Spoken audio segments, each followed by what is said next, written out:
Grameen Bank is a very specialized bank. It lends money only to poor people, particularly poor women, in the villages of Bangladesh. It started back in 1976 in a small village, lending few dollars worth of money to few women. And gradually it grew over time and became a formal bank in 1983. And then since then we are expanding our activities all over the country. So today Grameen Bank has 8 million borrowers, 97% of them are women, and we work everywhere in Bangladesh, and the bank is owned by the borrowers. We lend out over $100 million a month, and over a year more than $1 billion. And the money comes from within the system. We take deposits and lend money to the poor women, and they take it for income generating activities and improve their life, and we help them to send their children to school and give them scholarships and then give them education loans.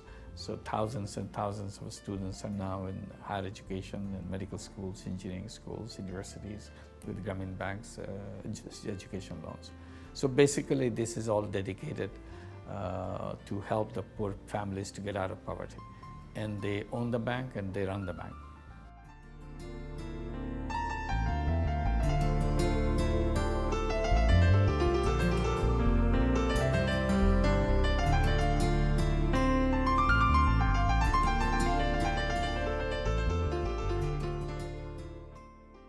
Grameen Trust is dedicated to promoting Grameen idea, Grameen methodology all over the world. Today, if you look around, hardly any country in the world exists where there is no microcredit. Whether it's a rich country or a poor country, whether it's an Asian country or African country or Latin American country or North American country, it's everywhere. In some of these countries, Grameen Trust work directly. They send staff from Bangladesh and start working there. Like in New York City, there's a program called GRAMEEN America. It's run by Grameen Trust and run by people from Bangladesh. And it works beautifully. We have more than 1,000 borrowers, all women, in Jackson Heights, New York, and repayment rate is near 100%. It's 99.3%. And they are so delighted that they get this opportunity of borrowing money for somebody, because their financial system will never give them any money. They are victims to loan sharks as much as people in Bangladesh used to be victims of loan sharks. So they are delighted they don't have to go to loan sharks. Grameen Trust is also operating directly in Costa Rica, in Guatemala, in Mexico, in Colombia, now beginning in China.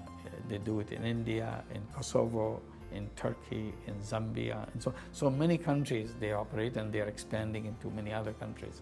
So that way, Grameen Trust is a very expanding program, and everywhere they have very good experience.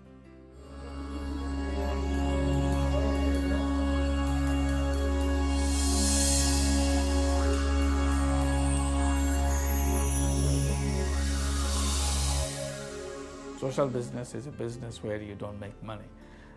You run the business to solve a social problem without expecting any personal benefit in terms of monetary benefits out of that business. Whenever we started international collaboration, it started out with the French company, Danone, and that's how the Grameen Danone company, the yogurt company, was created.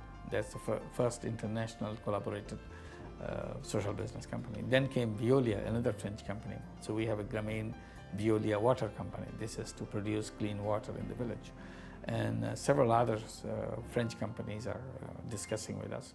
And along the way came other companies from Germany, like BASF from Germany, Otto in Germany, and so on. So these are now coming up. And an American company like Intel Corporation, we have a Grameen Intel social business. Now we are getting requests from Japanese company. 2 major Japanese companies are now in the discussion process in finalizing the details of the joint venture that we'll have with them. So we are very happy to get good response from the top business world. At the same time, we are very happy that young people at the university level, at the business schools, at the other schools, at the sciences, arts, everywhere, they find it enormously inspiring idea to get involved in social business. We receive many students here to come here as an intern and very interested in social business. They want to design social business. They want to go back and implement social businesses. So I see lots of interest in that. Eye Hospital itself is doing very well. It's our local money, local initiative. It has crossed the self-sufficiency level, so we are very satisfied with that. We are creating more in Eye Hospital. We are creating nursing colleges as a social business. We are going into bigger healthcare programs as social business.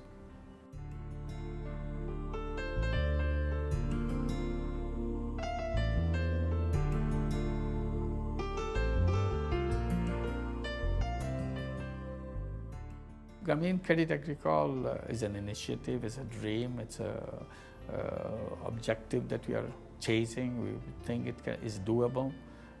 We can fill the gap which is left behind by the conventional banking system. Credit Agricole is very enthusiastic about it. So we have to now create examples of successes so that others can join in.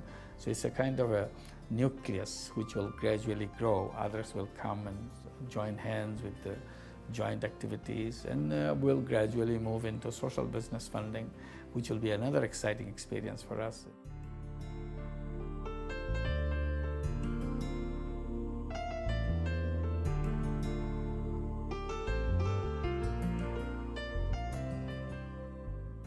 The crisis came to the banking system where they are removed from the real economy. They are just chasing papers, bunches and bunches of papers, assuming that behind these papers there is something exists. And when they find out these are empty papers, suddenly they wake up and the whole system starts collapsing.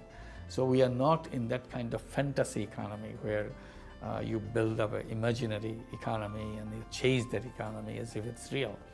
And one day you wake up that is fantasy. So we are removed from that. And the second reason is we are not connected with that fantasy world by any relationship of loans or equity or anything.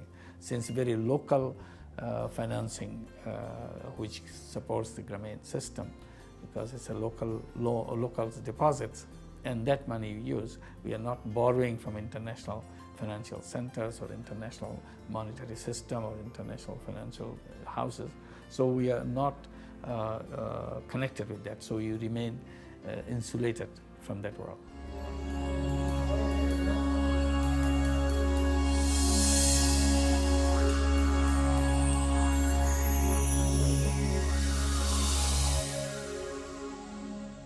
The whole financial world is based on the idea that you need something to hold on to before you give a loan. So the collateral becomes a very cementing element in the banking system. Without that, they feel very nervous, so that it's impossible to do business. We went ahead and dared to build a system which doesn't need that. So we are removed from the collateral system, collateral-based system. And it works, it's a trust-based system. So that element of trust can work in a broader way. It's not just a tiny village or something. It's now a global phenomenon. Microcredit a la Grameen is a global phenomenon. And everywhere you find out that it works beautifully as it is done in Bangladesh. So that is a big lesson. And the financial system collapsed.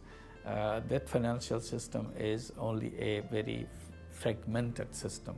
It's a very partisan system. It is located only among the rich people. So it doesn't touch any lives of the poor people. So now we can redesign the whole financial system, learning from the experience of microcredit, that we can build a financial system which is inclusive system. Nobody has to be denied, nobody has to be rejected. Everybody can participate in the financial system. In that way, the whole world financial system will be very different because it works for everybody.